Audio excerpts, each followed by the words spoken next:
Hi everyone, we are live for Song and Wine. I am joined today by Countertenor Jurenas.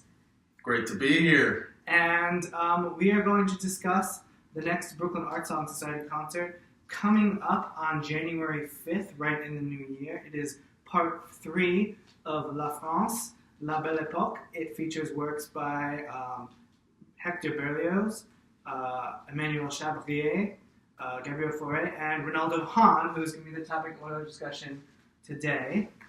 Before I go any further, I want to thank Waterfront Wines. They are on 360 Furman Street in Brooklyn Heights. They give us this amazing wine, which we are about to taste right about now. All right. All right, let's do it.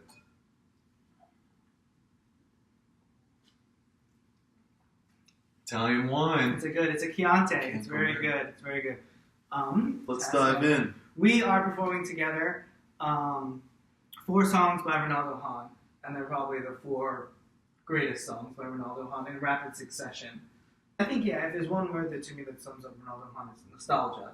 And if it's not like musical nostalgia, it's emotional nostalgia. He had an extended affair with Marcel Proust. And there's a character, for those of you in search of lost time junkies like me, there's a character, Vieux, I think his name is, in Swan's Way and in several of the books, who's a composer who's modeled after Reynaldo Hahn. These are all the great hits of Hahn, I think, the ones we've chosen. L'Heure Exquise, I think, has that quintessential French attitude, which is sort of that setting the atmosphere, that ambiance. Yeah. I think, the thing about it is a Paul Verlaine setting. Of course. And Hahn played some of Verlaine's settings for him because Hahn was a big figure in the salon culture of that time, and Verlaine loved Hahn's settings. So to switch gears a little bit, you're actually the first ever countertenor on a Brooklyn Art Song Society concert. Wow, I feel honored. Because I think, it's a voice type kind of associated with Baroque repertoire. Well, it's still very odd, I think. Yeah. In a lot of people's minds, and in my mind too. But I think countertenors are venturing more and more into different kinds of repertoire. Yeah.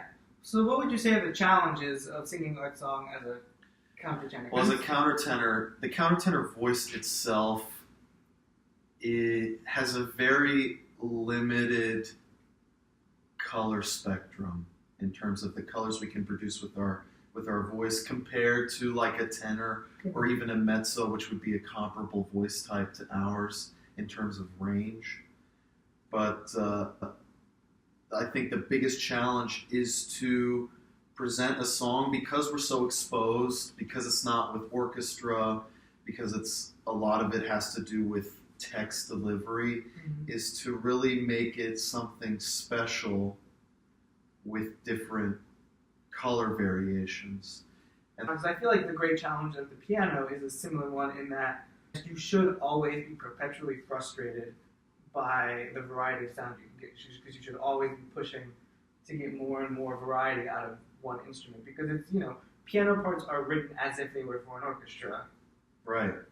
But you're not. With that mindset. Yeah, that orchestra mindset. But I do think that actually that tension between the sort of in abstract, there's an infinite variety of colors one could theoretically make, but then in reality there's the limitations of your instrument physically, or your voice type. That tension to me is valuable. That tension is expressive, rather than like just feeling like I can't do what I want to do, right? Right. In that, to me, the striving has more value than just It's almost like there's something sort of, if you watch like old black and white silent movies, there's something sort of magical about, even though the special effects are totally fake, but there's something sort of magical about them where in today's world where at a click of a button you can create like an entire planet with CGI, there is something sort of missing because it's so easy to do whatever you want that there's something not quite there in terms of the spirit. What would you say is a repertoire that you think really works for countertenor? Actually, Hahn is a great choice. Anything really from the Belle Epoque Mm-hmm. is because it's simple. I think simplicity has the potential to be, or is great for the kind of simple voice that we have, to put in the best terms I can. Join us for the next Song and Wine, where I'll be a little bit more cogent, and we'll be discussing our La France Moderne concert, which features a lot of Messiaen, Edgar Varese, and an American premiere by Jean Barraquet. So until next time, see you See you Friday.